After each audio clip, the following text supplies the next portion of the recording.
Hello दोस्तों, आज मैं एक्सप्लेन करूंगी a little thing called first love का एपिसोड 35। और अगर अभी तक आपने पिछले एपिसोड्स की एक्सप्लेनेशन नहीं देखी तो उनका लिंक आपको डिस्क्रिप्शन बॉक्स में मिल जाएगा। और अगर अभी तक आपने मेरे चैनल को सब्सक्राइब नहीं किया तो जल्दी से कर दीजिए और बेल आइकन को भी प्रेस कर दीजिए, जिससे आपको ऐसी इंटरेस्टिंग वीडियोस के नोटिफिकेशन मिलते रहें। और इस वीडियो पर एम करते हैं 290 लाइक्स और स्टार्ट करते हैं एपिसोड 35 की एक्सप्लेनेशन। यूनियन बाईसाइकिल से कहीं जा रहा था और वो रुक जाता है फोटो स्टूडियो के सामने पहुंचकर। ये वही स्टूडियो है जहां म्याओ म्याओ ने अपने पासपोर्ट साइज फोटोज क्लिक करवाए थे। अब म्याओ म्याओ का भी फोटो डिस्प्ले पर लगा दिया गया है यूनियन के साथ। यूनियन सैडली म्याओ म्याओ के फोटो को देखता रहता है। और फिर ड्रामा में होता है टाइम जंप 10 मंथ्स का और हम प्लेन की लैंडिंग होते हुए देखते हैं। आर्किटेक्ट टीचर यूनियन और अदर स्टूडेंट्स फांग एंटरप्राइज में हैं और वो अभी भी प्रोजेक्ट पर वर्क कर रहे हैं। आर्किटेक्ट टीचर यूनियन से पूछते हैं, क्या तुम्हारे और फॉरेन आर्किटेक्ट फ्रैंक के बीच एग्रीमेंट हो गया? यूनियन कहता है नहीं, और उसने मुझे और ऑप्शन प्रिपेयर करने को कहा है। फिर यूनियन अपना कोट उठाता है और फांग शाओ उससे पूछती है, क्या तुम एयरपोर्ट जा रहे हो? यूनियन कहता है हाँ। फांग शाओ उसे चीयर करती है। यूनियन एयरपोर्ट पर पहुंच जाता है और लगता है कि वो किसी को ढूंढ रहा है। यूनियन को कॉल आता है। म्याओ म्याओ भी एयरपोर्ट पर है और वो भी किसी से फ़ोन पर बात कर रही है और वो कहती है मैं एयरपोर्ट पर हूँ। वेट, क्या म्याओ म्याओ यूनियन से बात कर रही है? नेक्स्ट सीन में हमें यूनियन दिखाया जाता है और वो फ़ोन पर पर्सन से कहता है मेरे लिए वेट करो। म्याओ म्याओ फोन पर कहती है कितनी देर वेट करना पड़ेगा? यूनियन कहता है मैं तुम्हें ढूंढ लूंगा। म्याओ म्याओ कहती है ओके। यूनियन फोन पर पर्सन की लोकेशन पूछता है। देन वो रुक जाता है किसी को देखकर। यूनियन म्याओ म्याओ को देखता है और वो भी उसे देख लेती है। कुछ मोमेंट के लिए वो साइलेंटली एक दूसरे को देखते रहते हैं। वो दोनों बहुत सरप्राइज लगते हैं। म्याओ म्याओ पहले बोलती है और यूनियन से पूछती है तुम्हें कैसे पता कि मैं आज यहाँ वापस आ रही हूँ? यूनियन कुछ कह पाता उससे पहले फ्रैंक फॉरेन आर्किटेक्ट वहाँ आ जाता है और वो यूनियन से पूछता है कि तुम फोन पर साइलेंट क्यों हो गए थे? यूनियन एयरपोर्ट पर फ्रैंक को लेने गया है। यूनियन फ्रैंक को सॉरी कहता है। म्याओ म्याओ डिसअपॉइंट होती है क्योंकि उसे अपनी मिस्टेक रियलाइज होती है और वो वापस से फोन पर बात करने लगती है। वो अपनी मॉम से बात कर रही है। म्याओ म्याओ कहती है मैं एयरपोर्ट से टैक्सी ले लूंगी। यूनियन उसकी कन्वर्सेशन सुन लेता है और वो म्याओ म्याओ को राइड देने की कहता है, पर म्याओ म्याओ मना कर देती है।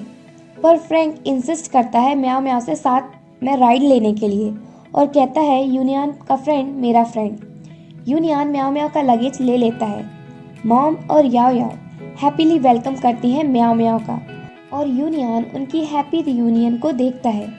मॉम यूनियन को थैंक्स कहती हैं और कहती हैं मैं म्याओ म्याओ का अराइवल टाइम के बारे में कंफ्यूज हो गई थी। और मॉम यूनियन को ट्रीट देने की कहती है किसी दिन हेल्प करने के लिए। फ्रैंक जो वैन में से उनकी कन्वर्सेशन सुन लेता है वो उन्हें अभी ट्रीट देने को कहता है। यूनियन म्याओ म्याओ के लगेज को अंदर लेकर जाता है और इन दोनों के बीच की कंडीशन अभी भी ऑकवर्ड है। मॉम म्याओ म्याओ को रेस्टोरेंट में वर्क करने को कहती हैं घर आते ही। म्याओ म्याओ इस बात की कंप्लेन करती है। याओ याओ कहती है कि म्याओ म्याओ के बैग्स बहुत हैवी हैं। यूनियन याओ याओ की हेल्प करता है बैग्स को म्याओ म्याओ के रूम में रखने में। और ये फर्स्ट टाइम है जब यूनियन ने म्याओ म्याओ का रूम देखा और वो क्यूरियसली रूम के चारों तरफ देखता है। याओ याओ यूनियन से म्याओ म्याओ का लगेज ओपन करने को कहती है। यूनियन कहता है ये म्याओ म्याओ को अच्छा नहीं लगेगा। याओ याओ कहती है म्याओ म्याओ गुस्सा नहीं होगी क्योंकि तुम उसके बॉयफ्रेंड हो। यूनियन ये सुनने के बाद सैड हो जाता है। यूनियन लिटिल सिस्टर से पूछता है तुम्हें कैसे पता? याओ याओ कहती है मुझे म्याओ म्याओ ने बताया। देन यूनियन बैग ओपन करने से मना कर देता है, पर याओ याओ उससे कहती है अगर तुम बैग ओपन करोगे तो मैं तुम्हें मैजिकल ड्रॉवर दिखाऊंगी। यूनियन पूछता है मैजिकल क्यों है वो ड्रॉवर? याओ याओ यूनियन को यूनियन ड्रॉवर दिखाती है। यूनियन ड्रॉवर के अंदर सारी थिंग्स देखता है जो उसने म्याओ म्याओ को दी थी। याओ याओ एक स्केच बुक निकालती है और यूनियन से कहती है म्याओ म्याओ हाई स्कूल में तुम्हारे कॉमिक स्केचेस बनाती थी पर वो तुम्हारे जैसे नहीं लगते। यूनियन उसमें वही ड्राइंग देखता है जिसे पहले उसने हेशिन और काइतो की समझी थी, पर अब वो समझ गया कि वो उसकी और म्याओ म्याओ की है। म्याओ म्याओ रूम में आती है और देखती है कि यूनियन उसकी स्केच बुक देख रहा है। म्याओ म्याओ उससे कहती है, किसने तुम्हें मेरी थिंग्स टच करने को कहा? यूनियन कहता है, तुम्हारी लिटिल सिस्टर ने, पर याओ याओ डिनाई करती है और कहती है, मैंने कब कहा? म्याओ म्याओ उसके हाथ से स्केच बुक छुड़ाती है और कहती है, हमारा पहले ही ब्रेकअप हो चुका है, इसलिए तुम यहाँ से जाओ। याओ याओ भी यूनियन को खींचती है और जाने को कहती है। म्याओ म्याओ बहुत गुस्से में लगती है। याओ याओ यूनियन को रूम से बाहर ले जाकर उसके शिन पर किक करती है। यूनियन पूछता है, ये क्यों? याओ याओ कहती है, मेरी सिस्टर को बुली करने के लिए। यूनियन डोर नॉक करता है और कहता है, म्याओ म्याओ मुझे तुमसे बात करनी है। म्याओ म्याओ कहती है, मैं अभी बिजी हूँ। काइतो और हेशिन लाइब्रेरी में हैं और एक सीट को लेकर लड़ रहे हैं और कोई भी उस सीट को छोड़ना नहीं चाहता। हेशिन की सीनियर उनसे कहती है कि लाइब्रेरी में और भी सीटें खाली हैं, पर कोई भी मानने को तैयार नहीं है। पर हेशिन की सीनियर उससे कहती हैं, पहले तुम इम्पोर्टेंट वर्क करो मेरे साथ और वर्क के बाद फिर से कंटिन्यू करना लड़ना। देन हेशिन नेक्स्ट डेस्क पर जाकर बैठ जाती है।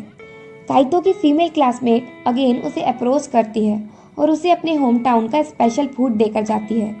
हेशिन उन्हें देख रही थी। काइतो लेने से मना करता है तो वो गर्ल फिर से काइतो के पास रखकर चली जाती है। काइतो वो पैकेज उठाकर उस गर्ल को फॉलो करता है। हेशिन भी उन्हें फॉलो करती है। काइतो उस गर्ल से कहता है, मैं ऑलरेडी किसी को लाइक करता हूँ और उसे पसंद नहीं है मुझे अदर गर्ल्स के साथ देखना। वो बहुत गुस्से वाली भी है।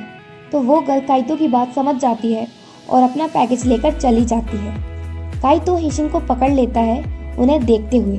काइतो कहता है, तुम जर्नलिज्म में यही सीखती हो? हेशिन कहती है, तुम ये क्यों कह रहे थे कि मैं गुस्से वाली हूँ? काइतो कहता है, मैं उस पर्सन की बात कर रहा था जिसे मैं लाइक करता हूँ, ना कि तुम्हारी। हेशिन कहती है, तुम श्योर हो कि मैं वो नहीं हूँ जिसे तुम लाइक करते हो? काइतो कुछ नहीं कहता, इसलिए हेशिन चली जाती है। काइतो उसके पीछे जाता है और वो दोनों फिर से लेक साइड पहुंच जाते हैं। काइतो एडमिट करता है कि तुम वही पर्सन हो जिसे मैं लाइक करता हूँ। हेशिन फर्स्ट टाइम स्पीचलेस हो जाती है और इस बार वो शाइली स्माइल भी करती है। काइतो उससे उसका आंसर पूछता है। हेशिन कहती है, मैं इस बारे में सोचूंगी। काइतो कहता है, अब सोचो नहीं और मुझे अभी बताओ, क्योंकि क्या पता हमारे बीच कल फिर से आर्ग्यू होने लगे और तुम मुझे इग्नोर करने लगो। काइतो एक बार फिर पूछता है, क्या अब हम डेट कर सकते हैं? हेशिन हाँ कहती है सर हिलाकर और काइतो उसे हक करता है। इधर म्याओ म्याओ के रेस्टोरेंट में ईटिंग फिनिश करने के बाद यूनियन होपफुली कर्टेन्स की साइड देखता है, पर उसे म्याओ म्याओ नहीं दिखती। म्याओ म्याओ बाहर तभी आती है जब वो चले जाते हैं। देन फाइनली म्याओ म्याओ अपना लगेज ओपन करती है और याओ याओ को उसका गिफ्ट देती है जो वो यूके से लेकर आई है। मॉम उन दोनों को रेस्टोरेंट में बुलाती है हेल्प करने के लिए। मॉम म्याओ म्याओ को ट्रैश थ्रो करने भेजती हैं। म्याओ म्याओ बाहर जाती है और यूनियन को देखती है जो कि अभी भी बाहर उसका वेट कर रहा है। म्याओ म्याओ कहती है, तुम अभी तक गए नहीं। यूनियन कहता है, मैं तुम्हारा वेट कर रहा था। म्याओ म्याओ कहती है, मैं बिजी हूँ क्योंकि मुझे ट्रैश थ्रो करने जाना है। यूनियन कहता है, मैं भी तुम्हारे साथ चलता हूँ, पर म्याओ म्याओ मना कर देती है। यूनियन कहता है, क्या मैं तुम्हारे से 5 मिनट्स ले सकता हूँ क्योंकि मुझे तुमसे कुछ इम्पोर्टेंट बात कहनी है। म्याओ म्याओ कहती है, अभी मेरे पास टाइम नहीं है। यूनियन कहता है, मैं तुम्हारा लाइट हाउस में वेट करूँगा और तुम आना जब तुम फ्री हो। म्याओ म्याओ अगेन एक्सक्यूज़ बनाना स्टार्ट कर देती है। यूनियन कहता है, प्रेशर फील करने की ज़रूरत नहीं है, इट्स ओके अगर तुम नहीं आओगी तो, पर मैं तुम्हारा वेट करूँगा। और फिर यूनियन वहाँ से चला जाता है। रात हो चुकी है और यूनियन अभी भी लाइट हाउस में है। फाइनली म्याओ म्याओ लाइट हाउस में पहुँच जाती है और उससे पूछती है, तुम क्या कहना चाहते हो? यूनियन उसे अपने प्रॉमिस का रिमाइंड कराता है कि मैं तुम्हें बताऊंगा कि मैं अब्रॉड क्यों नहीं गया। म्याओ म्याओ कहती है, अभी बताने का क्या फ़ायदा? यूनियन म्याओ म्याओ को एक्सप्लेन करता है कि उसे लाइट हाउस में आना अच्छा क्यों लगता है, क्योंकि यहाँ से मैं अपनी मॉम का अनफिनिश्ड प्रोजेक्ट देखता हूँ और मॉम के एक्सीडेंट के बाद फांग एंटरप्राइज ने प्रोजेक्ट को एंड कर दिया था और मेरी मॉम मजाक में ये कहा करती थी कि अगर मैं मैरिड लाइफ में ना फंसती तो मैं तुम्हारे डैड से ज़्यादा सक्सेसफुल होती। यूनियन फाइनली रिवील करता है कि जब हम अब्रॉड जाने वाले थे लास्ट ईयर फांग एंटरप्राइज ने ये प्रोजेक्ट फिर से स्टार्ट कर दिया और मुझे भी इस प्रोजेक्ट का पार्ट बनने की अपॉर्चुनिटी मिली। यही रीज़न था जिस वजह से मैंने स्टूडेंट एक्सचेंज प्रोग्राम को परस्यू नहीं किया। मैं अपनी मॉम का प्रोजेक्ट फिनिश करना चाहता था। म्याओ म्याओ कहती है, तुम मुझे ये सब डायरेक्टली भी बता सकते थे लास्ट ईयर। यूनियन कहता है, मैं तुम्हें बताना चाहता था, पर मुझे डर था कि कहीं तुम एक्सचेंज प्रोग्राम पर गिव अप ना कर दो मेरी वजह से। मैं चाहता था कि तुम अपने ड्रीम्स को फॉलो करो। और यूनियन म्याओ म्याओ का कंपेयर अपनी मॉम की सिचुएशन से करता है और म्याओ म्याओ को एक्सप्लेन करता है कि मॉम ने अपने सक्सेसफुल आर्किटेक्ट बनने के ड्रीम को फैमिली के लिए गिव अप कर दिया था। म्याओ म्याओ यूनियन को कहती है कि उसकी मॉम ने लाइफ में अपने लिए बेस्ट पार्ट ही चूज किया जो उन्होंने अज्यूम किया था, और तुम अपनी मॉम के डिसीजन पर इमेजिन करना बंद करो। और म्याओ म्याओ यूनियन से कहती है कि तुम्हें मुझे इस बारे में पहले बताना चाहिए था जिससे मैं अपने डिसीजंस ले पाती। म्याओ म्याओ को समझ आ जाता है कि यूनियन की इंटेंशन सही है, पर तब भी वो यूनियन से कहती है कि तुम अज्यूम नहीं कर सकते कि मेरे लिए क्या बेस्ट है। यूनियन म्याओ म्याओ से सॉरी कहता है और पूछता है, क्या तुमने मुझे माफ़ कर दिया। म्याओ म्याओ कॉन्फ्लिक्टेड लगती है और थोड़ा सोचने के बाद वो यूनियन से कहती है, तुम मुझे थोड़ा टाइम दो। देन नेक्स्ट डे म्याओ म्याओ वापस यूनिवर्सिटी जाती है और वहाँ रूम में जाकर गर्ल्स को सरप्राइज देती है। हेशिन, लिंचिया और फांगशाओ सब उसे देखकर बहुत खुश होती हैं। इवन मैंगफेई भी उसे देखकर खुश होती है। इधर फांग एंटरप्राइज में फ्रैंक यूनियन के ड्राफ्ट को क्रिटिसाइज करता है और उन्हें टेबल पर थ्रो करता है। यूनियन और फ्रैंक डिसएग्रीमेंट में है डिज़ाइन को लेकर और फिर उन्हें कॉम्प्रोमाइज मिल जाता है काफ़ी देर तक आर्ग्यू करने के बाद। म्याओ म्याओ क्लास में प्रेजेंटेशन देती है जो उसने यूके में सीखा है उसकी, और एक स्टूडेंट जो म्याओ म्याओ की प्रेजेंटेशन की तारीफ करता है वो है वांग यूतियान। एक साल में उसमें काफ़ी चेंज आ गया। म्याओ म्याओ भी उसे देखकर बहुत सरप्राइज होती है। काइतो बास्केटबॉल खेल रहा है कोर्ट में और हेशिन फेंसेस के पीछे से उसके फोटोज ले रही है। हेशिन उसे वाटर बोतल देती है पर वो फेंसेस में से निकल नहीं पाती। एक बास्केटबॉल प्लेयर सोचता है कि हेशिन काइतो की रिलेटिव है, तो वो हेशिन के पास जाकर उसे अप्रोच करता है और वीचैट पर ऐड करने की भी कहता है। काइतो फेंसेस पर बॉल थ्रो करता है और कहता है नहीं। वो गाय सॉरी कहता है पर काइतो अभी भी गुस्से में लगता है। हेशिन काइतो के पीछे जाती है और उससे कहती है कि वो थोड़ा धीरे चले। काइतो उससे कहता है, मैं अपने बास्केटबॉल बडी से कह देता हूँ कि वो तुम्हारा वेट करे। वो दोनों आर्ग्यू करने लगते हैं पर थोड़ी देर बाद उन दोनों का मेकअप भी हो जाता है। काइतो हेशिन का हाथ पकड़ता है। हेशिन फील करती है कि ये उसे स्पेशल फील नहीं कराता। हेशिन अज्यूम करती है शायद इसलिए क्योंकि वो पहले से एक दूसरे को जानते हैं। काइतो उसका दूसरा हाथ पकड़ता है और पूछता है, अब स्पेशल फील हो रहा है। हेशिन गुस्सा होने वाली होती है पर सडनली काइतो उसके चीक पर किस करता है। हेशिन सरप्राइज हो जाती है। काइतो पूछता है, क्या अब तुम्हें कुछ स्पेशल फील हो रहा है।